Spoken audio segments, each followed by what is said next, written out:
And, all right, so let's make a formal introduction for our listener. Good afternoon, good morning for me, Claudio. My name is Claudio, actually, and I'm calling you from Washington, D.C.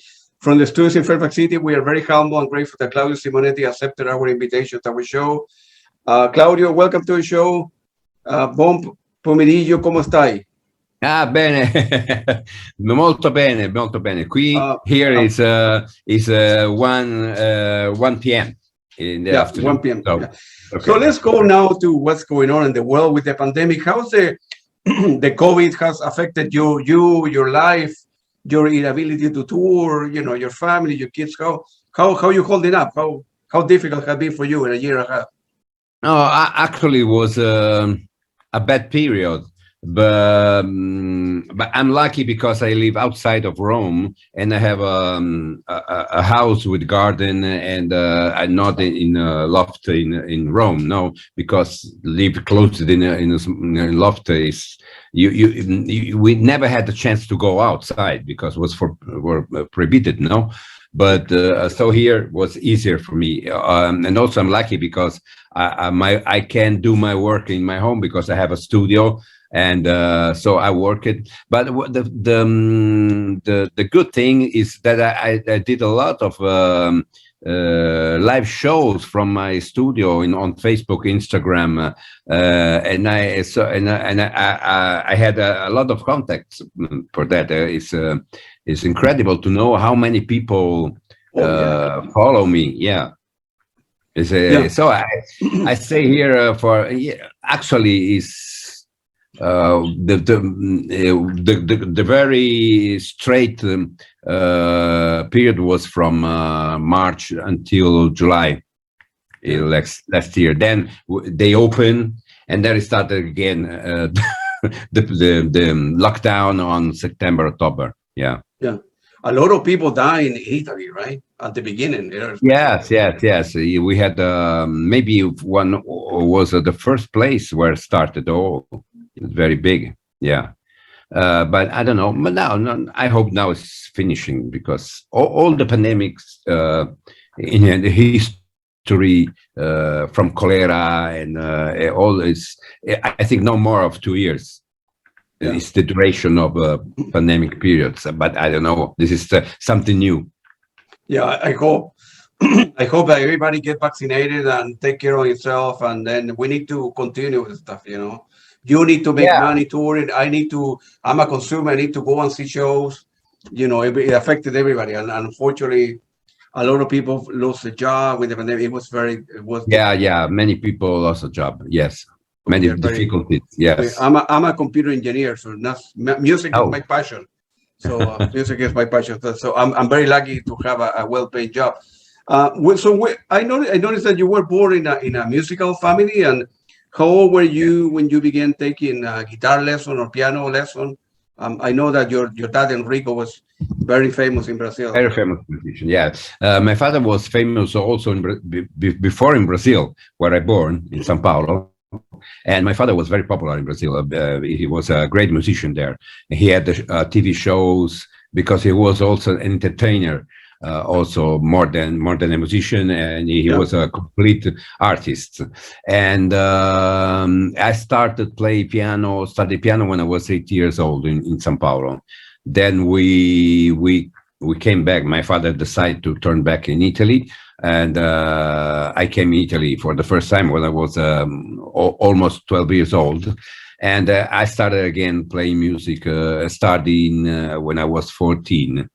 But thanks to the bands like Beatles, Rolling Stones, and all the prog after, I decided to turn back to the music, because actually when I was 8 years old, it was very boring to play piano. In Brazil, I preferred to go and play with my friends outside. And but what really helped me to turn back to the music was the big generation of the and prog generation. Yes, and I started again. In the beginning, I played guitar when I was 14 years old because I loved the Rolling Stones. But after I decided to turn back to the piano and turn to study, and I study in a conservatorio in Roma. Yeah, this is Conservatorio di Santa Cecilia. It's a very famous place, and I mentioned before we began the interview, I did have the opportunity. I was born in São Paulo in one hospital called Santa Cecilia. Really? Yeah, really. And I was born on Thursday, 19 of February. That was the third day of Tuesday of Carnival. In Brazil. I was born when my mother told me that all people, the nurses were dancing. Yes, it's funny. Festival in Brazil. Yeah, no. I have a lot of my Brazilian character. Even the strange thing is that I do horror movies, but I have my Brazilian feeling inside. So you like, for example, Carlos Jobim, João Gilberto. All these people, they was friend of my father. Yeah. Oh man, João Gilberto. Of course. My father was an institution in Brazil. They're human. That's unbelievable. Yeah, many jazz musicians like. I remember when I met many years ago Sergio Mendes. Okay, Sergio Mendes too. Sergio Mendes, he told me, oh great, your father was a great musician. I remember him. Yeah. And Sergio Mendes had played here many times, and Roberto Carlos coming next year to do tour. So some Brazilian people are very well known, but there are many others. He was popular in Italy, Roberto Carlos. Yeah, he's coming here to the United States because he participated a lot of the United States a big Italian community. So they like the stuff. And I'm glad that you study at the Conservatorio Santa Cecilia because I told you before I had the opportunity to interview Stefano Mainetti a couple of weeks ago, and he was a very nice person to hear. All the Italian people are very good too. Yeah. I know that he teaches maybe there. Yeah, he's a professor at the and he has done a lot of soundtrack, and so I his music is very good, very different from your stuff, but.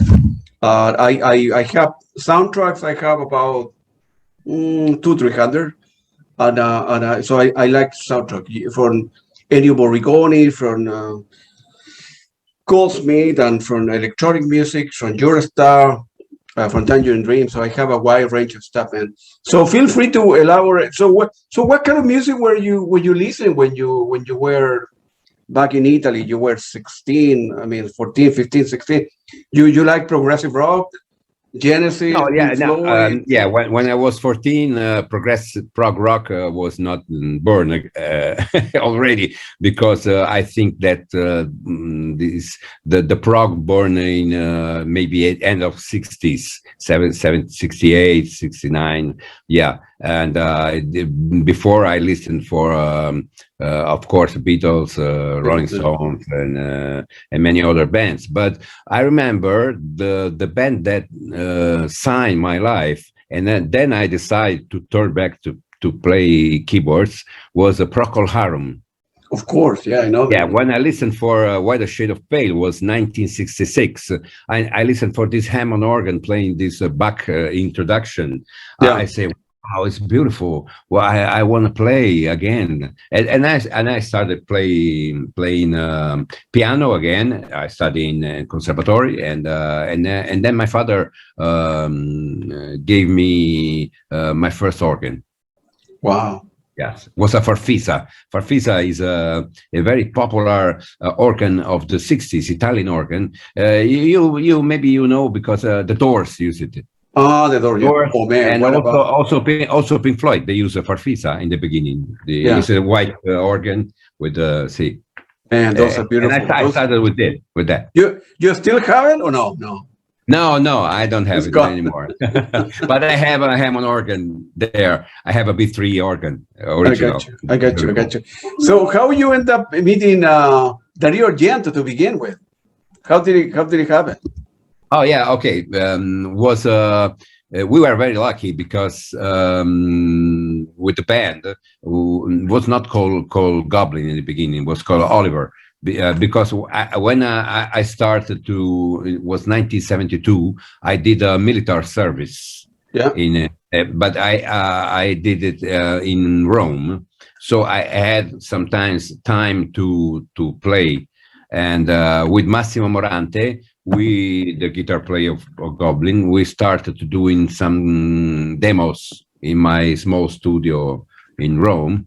And after, when I finished my military service, we decided to go to in London to present this kind of music because we love Genesis, Gentle Giant, King Crimson, yes, Deep Purple, yes, and we did a mix of this kind of music doing our album. No, so when we formed this band, and the name was Oliver. And we went to London. We lived there for almost 1 year. We did some concerts, but it was very difficult to find a record label there because we play the same music of what they do there. So Italian was not very even if we have a PFM, they was very famous in London. Yes. Then we turned back in Italy, and thanks to my father, we signed a contract with the Cinevox Record. Cinevox Record was this record label that works especially for film soundtracks. Yep. And so we started to record this album, the Oliver album. And in the same time, Dario Argento, that was he finished the Deep Red film, Profondo Rosso, and the music was started in the beginning. There was Giorgio Gaslini that recorded some few tracks from the film, but Dario Argento say, no, I want something more rock, and asked to the producer Carlo Bixio. He say, I want Deep Purple, Pink Floyd to play stuff, this. Yeah. But Carlos say, no, wait, before we go to ask these famous bands, listen for these guys that I'm producing in Rome. They do gothic prog. So Dario came in studio and he listened for our music and he say, wow, I like them. Let's try to let them do the music. But at the beginning, we had just to play the music of Gaslini with our arrangements. But during the recording, Gaslini had problems with Dario, argued with Dario, and so he left the film. And Dario say, "Oh, okay, guys, now we don't have the main themes of the film. We don't have any more Giorgio Gaslini. So you try to do this." I was 22 years old, and I was the oldest of the Goblin. You know, we were kids, and it was and he was very important director because that was popular in over the world. This Profondo Rosso was his 5th film, and we went to my small studio. Again, and we record the demos of the Profondo Rosso team. And the day after, he listened for that. He say, "Oh, it's great! I like it." And so we record the entire soundtracks, the main themes of Profondo Rosso. But we finished the Profondo Rosso, we turned back to the Oliver album, and to finish this, we never supposed that Profondo Rosso could be so famous after, no? You sold so many copies all over the world. That music. But it was after 10 months we sold more than 1 million copies. We were in a top charts, you know. So the album of Oliver was we finished, but it was released with the name Cherry 5. And the album Cherry 5 is one of the most requested album because they printed just 500 copies. It's one of the most expensive LP to find. My God, you still have copies?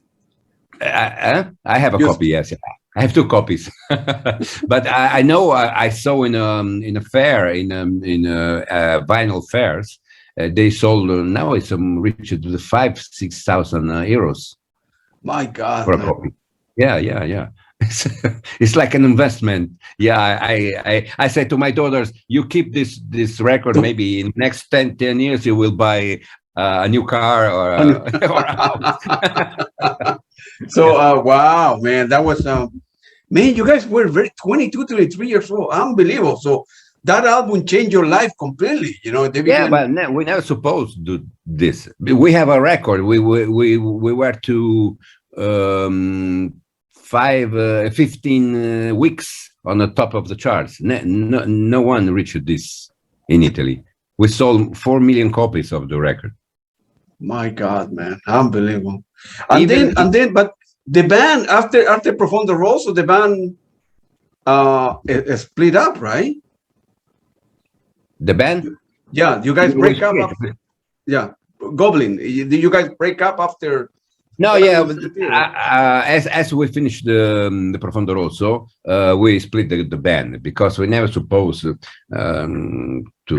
continue because actually, even if many people think that prog was very popular, actually it was not. It was an underground genre of music, especially in Italy. So yeah. we had a lot of famous bands, but they never sold album like the pop music. You know, it's a kind of it's a small it's a small market is for the prog, no? And but after with Profondo Rosso, we open this kind of music here. But I think there was only one case because nobody sold for 4 million copies of prog. Thanks, of course, to the film, to the beautiful film of Dario.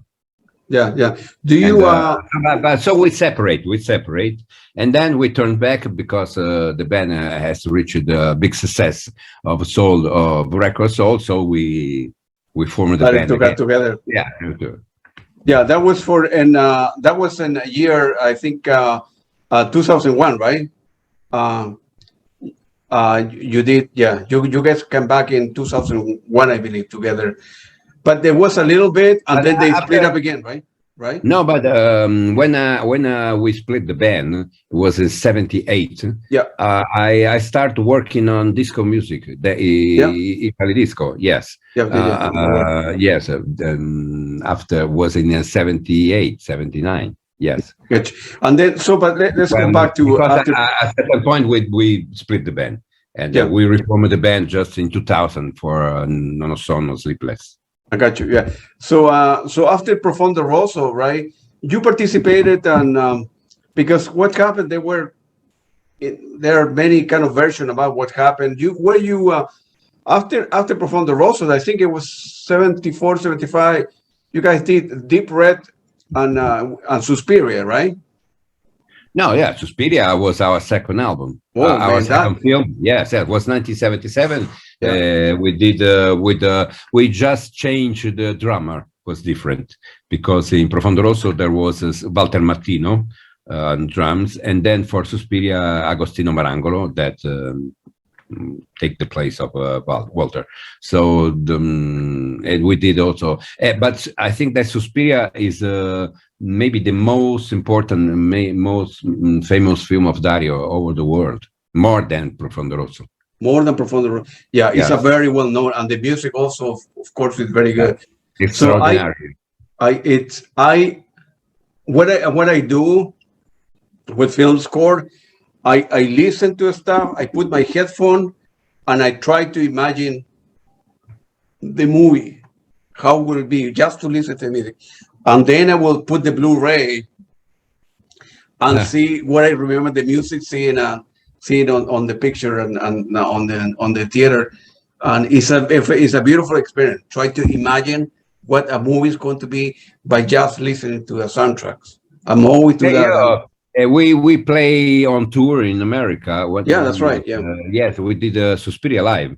All the projection of the film, we play live. The music in exactly how it was recorded in the original. Also in Japan, you have the poster We Yeah. did Profondo. You know, Suspiria is so famous in Japan that was released before Deep Red, Profondo Rosso. Really? Profondo Rosso, yes, Profondo Rosso was released later with the name Suspiria Part 2. Wow. Yes, I have the poster here. Where Yeah, Suspiria. very, very, very strange, right? Yeah. Yeah, I can see it, yeah.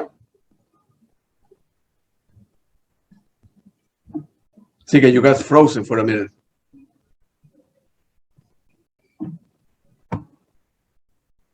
I think you got frozen for a while. You're back. You're back.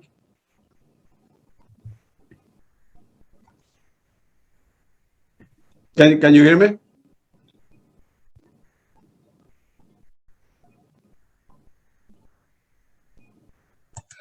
So yeah, so you would mention that in Japan, it was they released first Suspiria and then Profondo Rosso, right? Yeah. Wow. Yeah, it's incredible. If you go on internet, you can find the name Suspiria Part 2. Yeah. What? Wow. What a weird. It's funny. So it's funny because it's the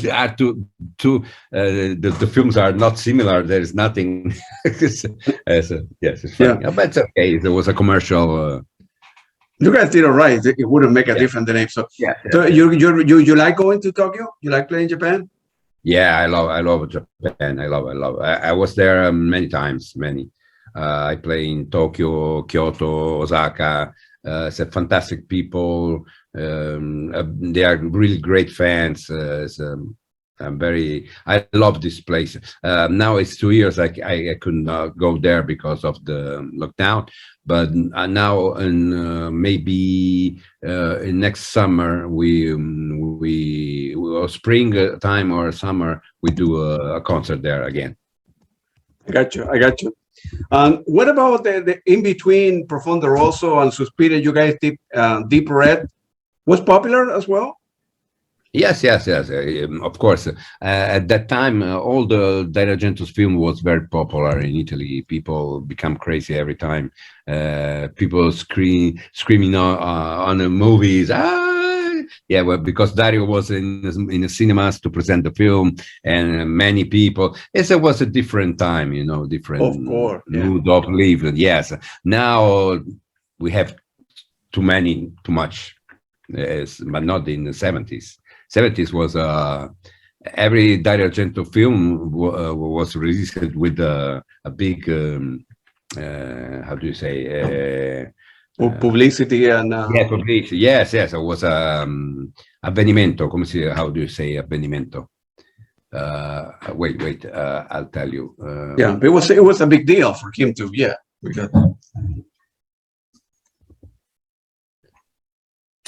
event was a big event. Yes. A big event. I got you. Yeah. Have you so over the year have you changed your gear a lot? But you have gone back to analog, or you don't use analog synthesizer? No, yeah, sometimes I use analog. Yes, of course. Now, especially with the return of vinyls. Yeah. Yes, but actually I don't use recording tape anymore because I don't have. I have it one. I prefer, of course, the digital is easier to work. It's easier to do everything. But now here you can hear. You can see by my studio I have an analog mixer. I don't like digital mixers. So I have yes, analog have another sound. It's completely different. But Absolutely. Of course, but when I mix with analog. But the support was is a digital, because I use Pro Tools, Logic, and of course, the final product goes on digital track. Yeah, but after when we put on vinyl, that change is more. It's hotter. The sound is better. I prefer. I love vinyls. Gotcha. Yeah. Even if with CDs, you hear everything that you missed in the 70s. I have all the prog bands. I listen on CDs. I listen for something in the back that you can hear on vinyls, because vinyls is more rude comparing to the digital, but the sound is better. I agree. Do you have a still vinyl Yes. vinyl collection? I have a big collection. Me too. Yeah, I have a lot of because I started when I was a kid, so I have all my records. So I have many thousands of records. Well, you need to invite me to your house one day, and then I invite you, of course. and then I invite you here, and then you. I'll send you the pictures of all. Yeah. Because it's not here; it's in another room. Yeah, you are welcome to have dinner here as well when you come back in this. Yeah, of course. But if we come back to the States, need to do a tour. Yeah, I think we will. You are in Washington D.C. or Washington? No, in Washington. I'm in the border with Washington and Virginia. Okay, because you have two Washington. No, it's there is a Washington. It's in New York. DC, right. DC. No, and there is another Washington. Yeah, the Washington, the one that you're referring that is in the other side in California. No, I live in the Washington. Yes, it's not this Washington. It's no, in the Washington D.C. We have. So you live near Biden. That's right. Yeah. Okay. Yeah, I live about 25 minutes from the White House. 20 minutes. Okay. So where all the action is. So after 78, you did you found a number of electronic disco projects, right? Yeah, no, but I started with the disco, but not electronic. I use orchestras at the beginning. Oh, yeah. Because the disco dance music, Italo disco, we play with orchestra, with real instruments, yes, and some electronic, yes. But later, the disco changed and became more electronic music, yes. I working on discos until 84, 85. Yes, and I use a lot of electronic music, special for Tenebre. I use the drum machine, not the real drum, the vocoder, and Demons was a completely electronical soundtrack. Yeah.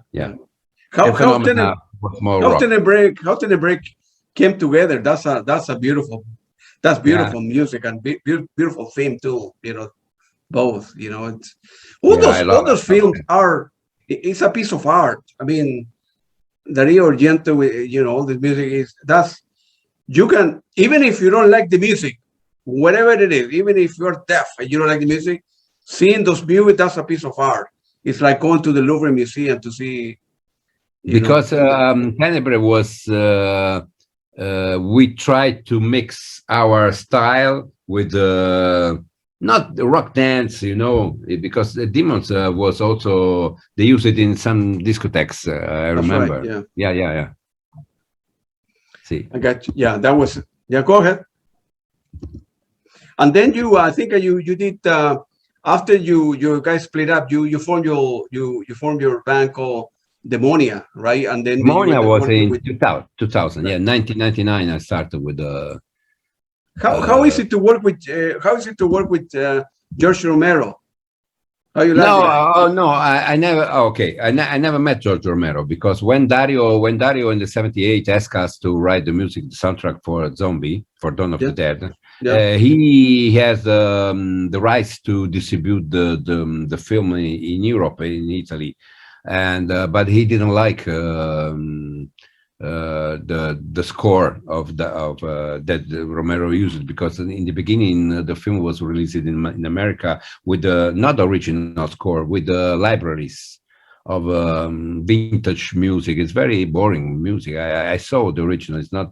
We didn't like it. So Dario decided to change the music and say to us, "You write again in the music," and he cut 20 minutes of the film. So. Wow. The film was better with our music, and with this cut was more, yes. And the film was released later in America and had a big success as well with our music. But I never met. I just met Romero in 2016 in Lucca, Festival of Lucca in Italy. I met him for the first time, his wife, and we passed all afternoon together. and just 1 year or 1 year and a half before he left, he died. And so I was lucky to meet Romero.